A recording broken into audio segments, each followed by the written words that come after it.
अगला जो टॉपिक है हमारा इसी के अंतर्गत है टाइप्स ऑफ इकोलॉजिज्म। तो ये दो टाइप हम देखेंगे मुख्य रूप से। 2 प्रकार के टाइप है, जैसे एक हो गया डीप इकोलॉजी और सेकंड है इसमें शैलो इकोलॉजी, या इसी को हम कहते हैं एनवायरमेंटलिज्म, और इसको हम कहते हैं इकोसेंट्रिक अप्रोच। ओके, इसको हम क्या कहते हैं? इकोसेंट्रिक अप्रोच, और इसी को हम कहते हैं ह्यूमन सेंट्रिक अप्रोच, मानव केंद्रित अवधारणा। ओके, 2 प्रकार के हमारे पास में टाइप है, शैलो इकोलॉजी और दूसरा है डीप इकोलॉजी। जहाँ पर डीप इकोलॉजी को हम कहते हैं इकोसेंट्रिक अप्रोच हम कहते हैं, और दूसरा जो शैलो इकोलॉजी है इसको हम ह्यूमन सेंट्रिक अप्रोच भी कहते हैं, एनवायरमेंटलिज्म भी इसको कहा जाता है। यहाँ पर 2 ये जो टाइप बताए गए हैं वो बताए हैं अर्नेस्ट नैश के द्वारा। ओके, जो डीप इकोलॉजी यानी ये होता है गहन, और ये शैलो यानी सतह है। ओके, सतह है। एक तो गहन हो गया और दूसरा शैलो यानी सतह हो गया। तो 2 प्रकार की इकोलॉजी, डीप इकोलॉजी और यहाँ पर दूसरा है शैलो इकोलॉजी। इस प्रकार का जो क्लासिफिकेशन है, 2 प्रकार का जो क्लासिफिकेशन है वो अर्नेस्ट नैश के द्वारा किया गया है। ये बिंदु आपको पता होना चाहिए। तो एक-एक करके समझते हैं। पहला है डीप इकोलॉजी। डीप इकोलॉजी जिसको हम क्या कहते हैं? इसको हम कहते हैं इकोसेंट्रिक अप्रोच, या इसको हम कहते हैं बायोसेंट्रिक अप्रोच, यानी जो एनवायरनमेंट पर फोकस करे, जो इकोसिस्टम को बनाए रखने पर फोकस करे, जो नेचर को फोकस करे। यानी सरकार के द्वारा ऐसी पॉलिसी बनाई जानी चाहिए जिससे प्रकृति को फ़ायदा हो, जिससे नेचर को फ़ायदा हो, ना कि ह्यूमन को। ओके? तो ऐसी सभी प्रकार की पॉलिसी जिससे नेचर को फ़ायदा होता है, उस प्रकार की जो अप्रोच होती है उसको हम बोलते हैं इको-सेंट्रिक, या ऐसे सभी काम जिससे जिससे एक नेचर को फ़ायदा होता है, ऐसे सभी काम जो हमारे द्वारा किए जाते हैं, यदि उससे नेचर को फ़ायदा होता है, तो उसको हम कहेंगे कि ये एक तरह से इनका जो आइडियोलॉजी है, वो इको-सेंट्रिक है, वो नेचर को बचाने का प्रयास उसके द्वारा किया जा रहा है। इस इकोलॉजी के अंतर्गत जो डीप इकोलॉजी है, उसमें कहा जाता है कि नेचर में सभी समान है। ये नेचर है, मान लेते हैं ये इतना बड़ा नेचर है, ओके, पूरा-पूरा ये अर्थ हम मान लेते हैं, और जो ह्यूमन है वो भी इसी का एक पार्ट है। ये एक ह्यूमन हो गया, ये पेड़-पौधे हो गए, ये जीव-जंतु हो गए, ये पहाड़ हो गए, सी हो गए, नदियाँ हो गई, वायु हो गई।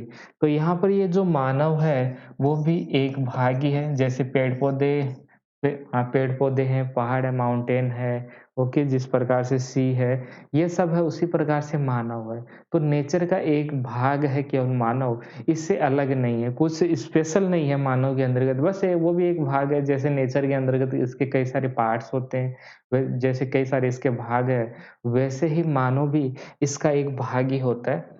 इसलिए इसलिए यदि मानव कहता है कि मैं अपने आप में श्रेष्ठ हूँ, तो वो गलत बात है।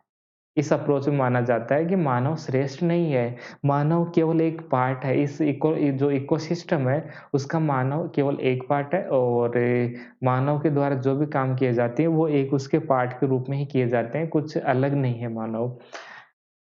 मानव प्रकृति में सबसे महत्वपूर्ण नहीं है, ये मानव केवल प्रकृति का ही एक भाग है। और जब हम बात करते हैं लिबरलिज़्म की, 18th सेंचुरी के अंतर्गत जब लिबरलिज़्म का डेवलपमेंट होता है, तो उस समय व्यक्ति का महत्व बढ़ जाता है। जब लिबरलिज़्म आता है, तो वो तो कहता है कि एक व्यक्ति का महत्व है, व्यक्ति सबसे महत्वपूर्ण होता है, प्रकृति से श्रेष्ठ मानव होता है, जैसा मानव चाहे वैसा कर सकता है, जितने भी रिसोर्सेज़ उनका प्रयोग कीजिए, वो सब आपका प्रॉपर्टी बन जाएगा, ऐसी बातें लिबरलिज़्म के साथ में कही जाती है। तो लिबरलिज़्म का जो आइडियोलॉजी है वो थोड़ा अलग है, जो कि मानव को मेन मानता है, वो सेंट्रिक मानता है, ह्यूमन सेंट्रिक अप्रोच पर फ़ोकस करता है, जो कि मानता है कि एक व्यक्ति हो महत्वपूर्ण है, जो मानव हो वो सबसे महत्वपूर्ण है, और नेचर का प्रयोग मानव अपनी आवश्यकता अनुसार कर सकता है, उसका दोहन कर सकता है, जितने भी रिसोर्सेज़ है, वो सब बने ही इसलिए कि मानव अपना विकास कर सके। ऐसा विचार लिबरलिज़्म के साथ में आता है।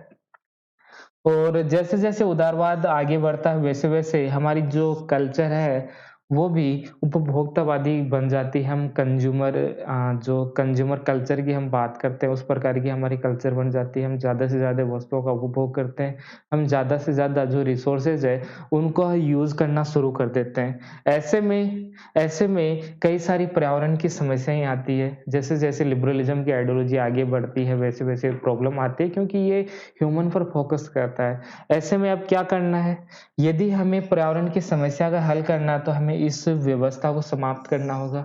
तो लिबरलिज़्म जैसी आइडियोलॉजी है, जो सिस्टम है या इस प्रकार का जो पॉलिटिकल सिस्टम है, उसको आपको समाप्त करना होगा क्योंकि इस प्रकार का जो सिस्टम वो एक व्यक्ति के ऊपर फ़ोकस कर रहा है, व्यक्ति को महत्व मान रहा है और ये कहता है कि प्रकृति एक तरफ है। इस प्रकार की जो आइडियोलॉजी वो क्या कहता है, जो प्रकृति है, वो एक तरफ है और जो मानव है, वो अलग है इससे। वो इसका भाग नहीं है, वो अलग है, वो इससे श्रेष्ठ है और मानव इसका प्रयोग कर सकता है अपनी आवश्यकता अनुसार। जैसा मानव चाहे वैसा इसका प्रयोग कर सकता है, ऐसा लिबरलिज़्म मानता है। तो ये जो डीप इकोलॉजी से जुड़े हुए जो भी स्कॉलर हैं, वो इस बात को हाइलाइट करते हैं कि हमें इस प्रकार का सिस्टम लाना है, इस प्रकार का पॉलिटिकल सिस्टम लाना है, जिसके द्वारा ये जो व्यवस्था चली आ रही है, लिबरलिज़्म जैसी व्यवस्था चली आ रही है, हमें इस प्रकार की व्यवस्था को समाप्त करना है। हमें ऐसा पॉलिटिकल सिस्टम बनाना है, जिससे हमारे जो नेचर है उसको फ़ायदा हो, जो प्रकृति हो उसको फ़ायदा होना चाहिए। तो इसको हम क्या कहते हैं डीप इकोलॉजी और इस प्रकार का यदि आपको चेंज करना है लिबरलिज़्म जैसी व्यवस्था को आपको चेंज करना है, तो वो क्या कहते हैं?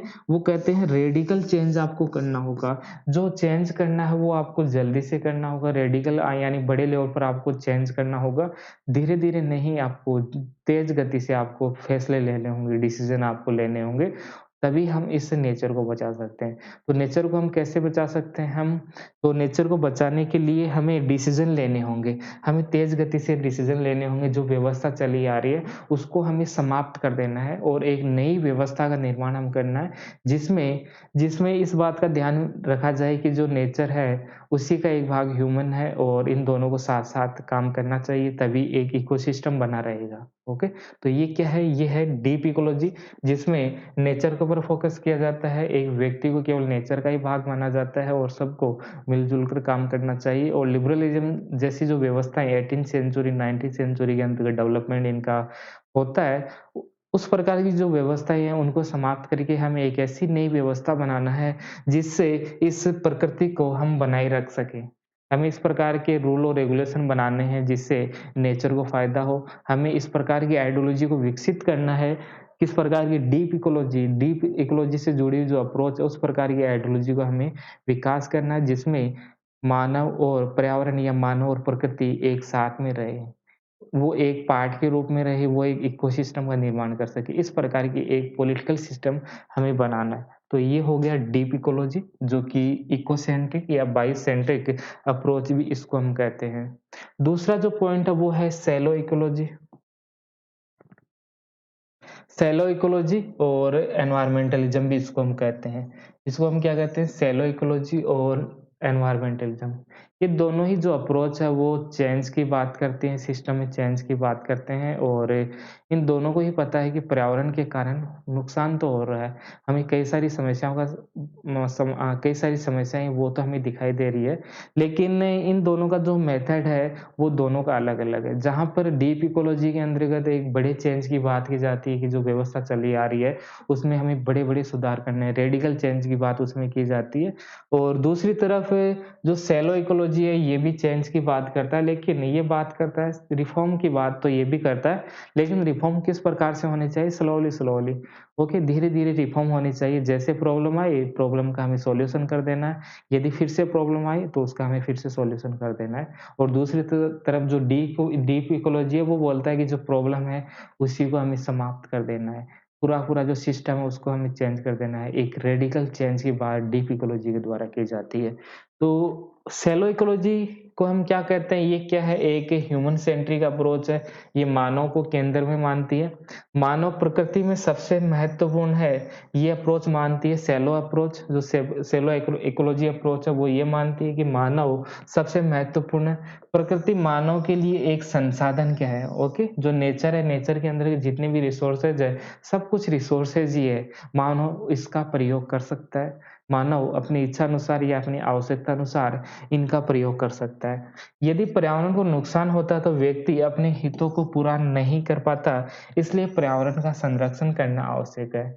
तो दोनों प्रकार के जो अप्रोच है, दोनों ही रिफॉर्म की बात करते हैं, जहाँ पर डीप इकोलॉजी रेडिकल चेंज की बात करते हैं और वहीं वहीं यहाँ पर दूसरी तरफ जो शैलो इकोलॉजी है वो कहता है कि यदि एनवायरनमेंट की यदि प्रॉब्लम आ रही है, तो प्रॉब्लम आएगी तो उससे हम अपना डेवलपमेंट नहीं कर पाएँगे और डेवलपमेंट यदि हम नहीं कर पाएँगे तो हमारा जो इकोनॉमिक ग्रोथ रेट है वो कम हो जाएगा। ऐसे में हमें रिफॉर्म करना है, लेकिन ये रिफॉर्म स्लोली-स्लोली होना चाहिए।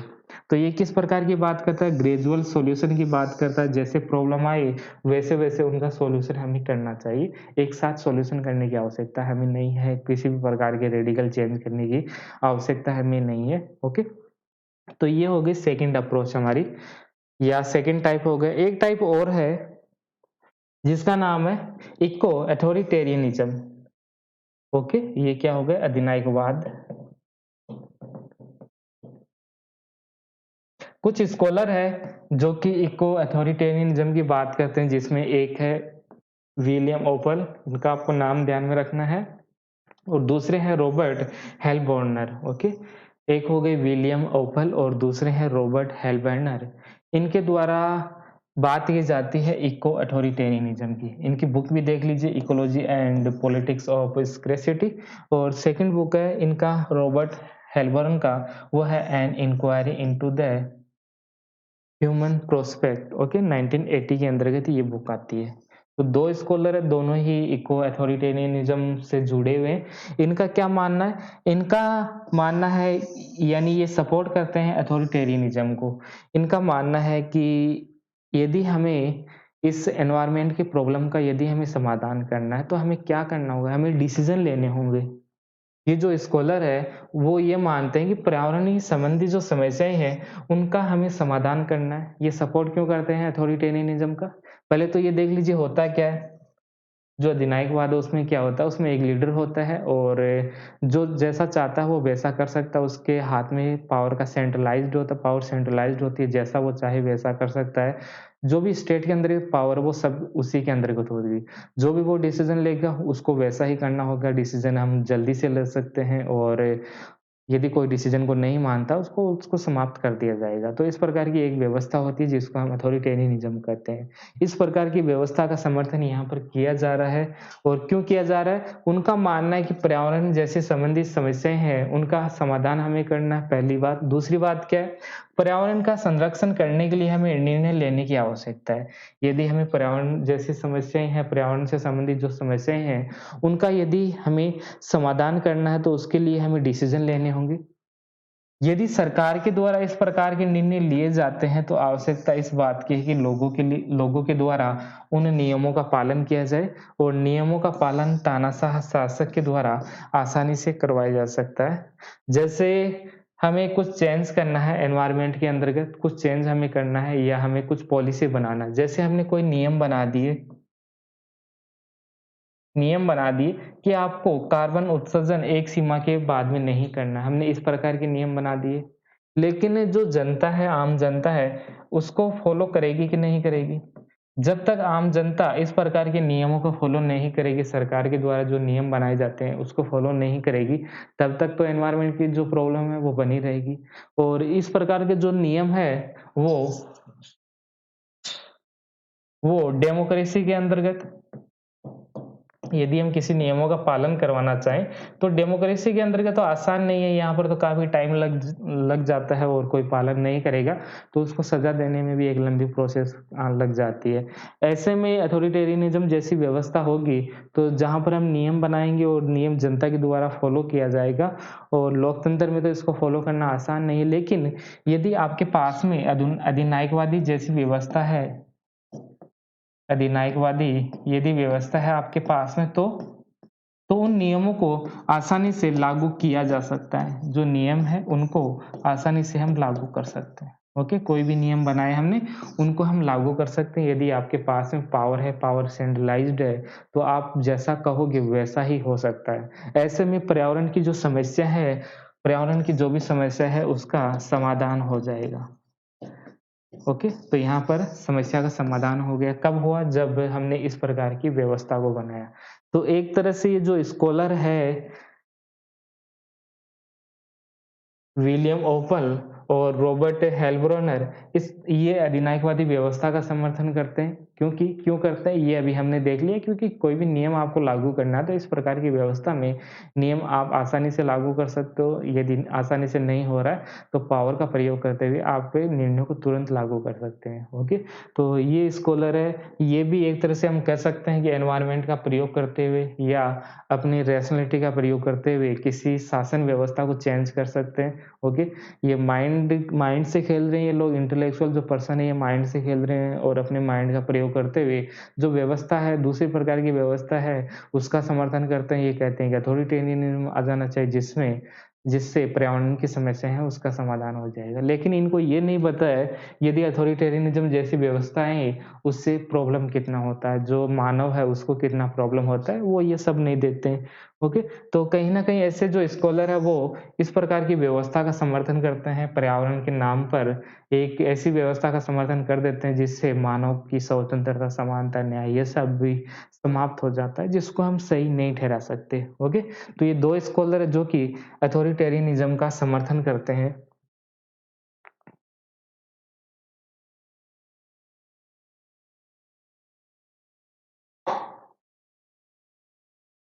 अगला कॉन्सेप्ट है हमारा स्केप्टिकल एनवायरमेंटलिज़्म। हम कॉन्सेप्ट देख रहे हैं, हम कई सारे कॉन्सेप्ट देख रहे हैं, ओके?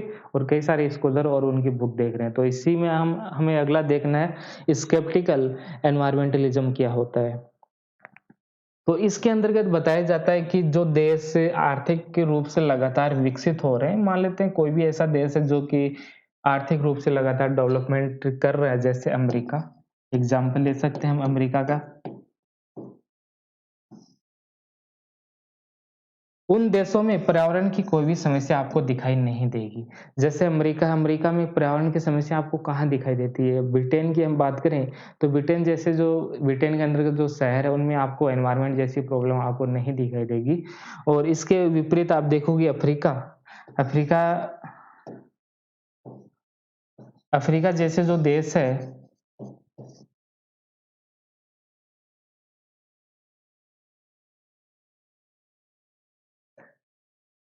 अफ्रीका जैसे जो देश है, वहाँ पर एनवायरनमेंट की जो प्रॉब्लम है, वो आपको दिखाई देगी। स्केप्टिकल एनवायरमेंटलिज़्म यानी जो विकसित देश है वहाँ पर एनवायरनमेंट से जुड़ी हुई जो प्रॉब्लम है वो आपको नहीं दिखाई देगी, और जो गरीब देश है अफ्रीका और एशिया के जो देश है वहाँ पर भी एनवायरनमेंट की प्रॉब्लम आपको दिखाई देती है। ऐसे में आपको क्या करना है, आप यदि धीरे-धीरे जैसे-जैसे आप आपका विकास होगा वैसे-वैसे पर्यावरण की जो समस्याएँ हैं उसका समाधान हो जाएगा।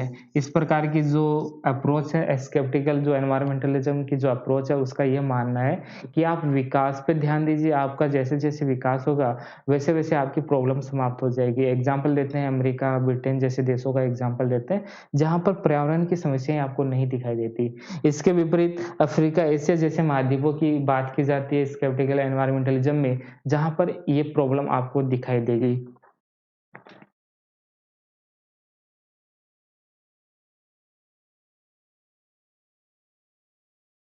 ओके? तो आपको क्या करना है, आपको केवल विकास पर ध्यान देना है, और आप जैसे-जैसे आप विकास करोगे, वैसे-वैसे आपकी जो भी प्रॉब्लम है, उनका समाधान हो जाएगा। और एशिया और अफ्रीका जैसे देशों को भी इसमें सुझाव दिया जाता है कि आप विकास कीजिए, और विकास जैसे-जैसे करोगे, एनवायरनमेंट की जो प्रॉब्लम है, जिससे जो भी प्रॉब्लम हो रही है, उनका समाधान हो जाएगा। बस इतना ही आपको स्केप्टिकल एनवायरमेंटलिज़्म में ध्यान भी रखना है। एंड्रयू डॉब्सन अगले स्कॉलर है एंड्रयू डॉब्सन, जिनकी बुक है सिटीजनशिप एंड एनवायरनमेंट। ये बुक है इनका citizenship and the environment, Andrew Dobson. Okay, एक बुक और है इनका एंड्रयू डॉब्सन का जिसका नाम है justice and the environment. Okay, ये भी बहुत महत्वपूर्ण है।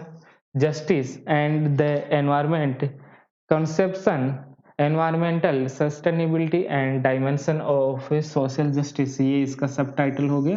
तो जस्टिस एंड द एनवायरमेंटल किसका बुक है? एंड्रयू डॉब्सन का बुक है। ये दोनों बुक आपको ध्यान में रखना है।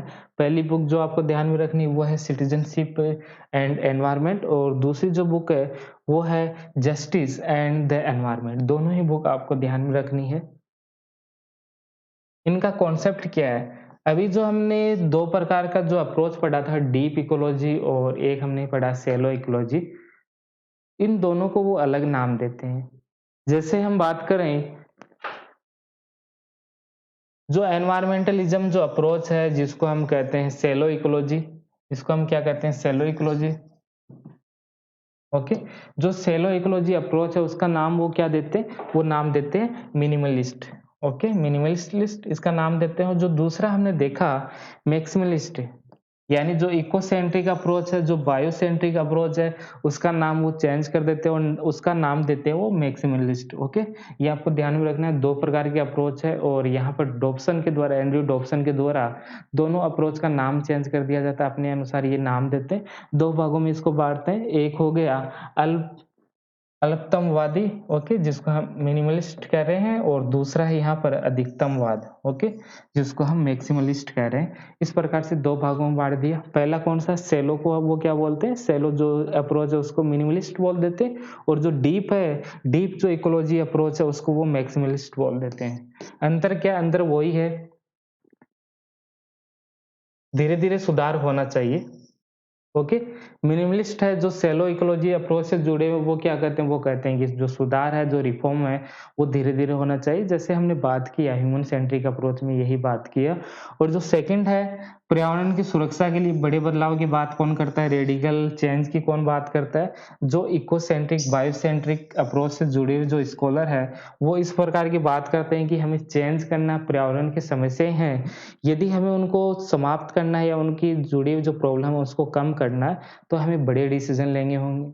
बड़ी जो व्यवस्था है उसको हमें चेंज करना होगा, और जो भी हम नियम बना रहे हैं उसको अभी से लागू करना है। यानी वो सिस्टम में चेंज करने की बात कर रहे हैं। रेडिकल चेंज की बात उनके द्वारा की जाती है। इसको भी आप पढ़ सकते हो, वही है, इसमें कुछ अलग नहीं है। अगला पॉइंट है जूलियन सेमन का।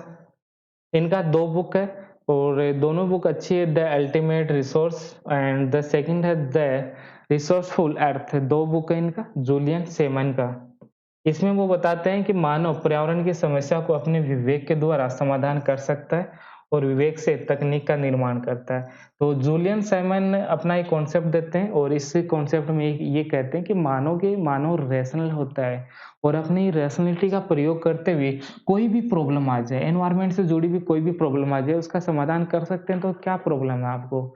रिसोर्सेज़ है उनका प्रयोग कीजिए, और मानव के सामने जैसे ही कोई प्रॉब्लम आती है, वो रैशनल है और अपने विवेक का प्रयोग करते हुए समस्या का समाधान कर देंगे।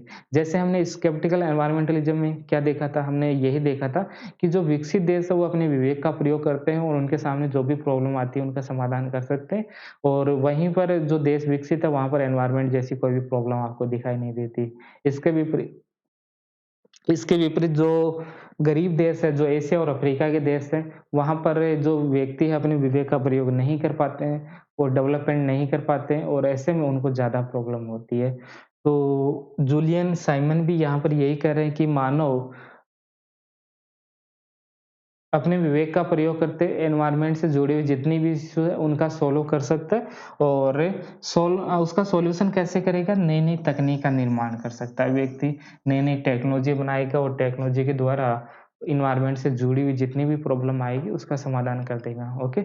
जैसे पहले जो गाड़ियाँ चलती थी केवल पेट्रोल और डीज़ल से चलती थी, और जैसे एनवायरनमेंट की प्रॉब्लम आई, वैसे ही हमने इलेक्ट्रॉनिक सहायता से जो गाड़ियाँ हैं वो चलानी शुरू कर दी, जिसको हम ई ई ओके, इलेक्ट्रॉनिक गाड़ियाँ जिसको हम कह सकते हैं, ओके, जो वाहन होते हैं उसमें इलेक्ट्रॉनिक का प्रयोग करते हुए हम वाहन चला रहे हैं, तो अब डीज़ल और पेट्रोल की आवश्यकता नहीं है, जिससे पॉल्यूशन कम हो जाएगा।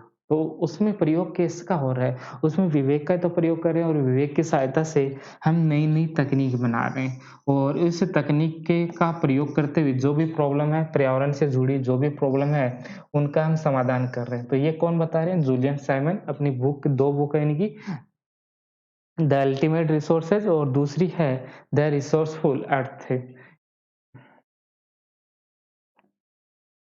इसका सॉल्यूशन हम अगले पार्ट में देखेंगे, अभी के लिए इतना ही, ठीक है? और इस सेकंड पार्ट का भी जो लिंक है वो आपको डिस्क्रिप्शन में मिल जाएगा, वहाँ से आप देख सकते हो और इसका पीडीएफ भी नीचे लिंक दिया गया है, वहाँ से आप देख लीजिए, ओके?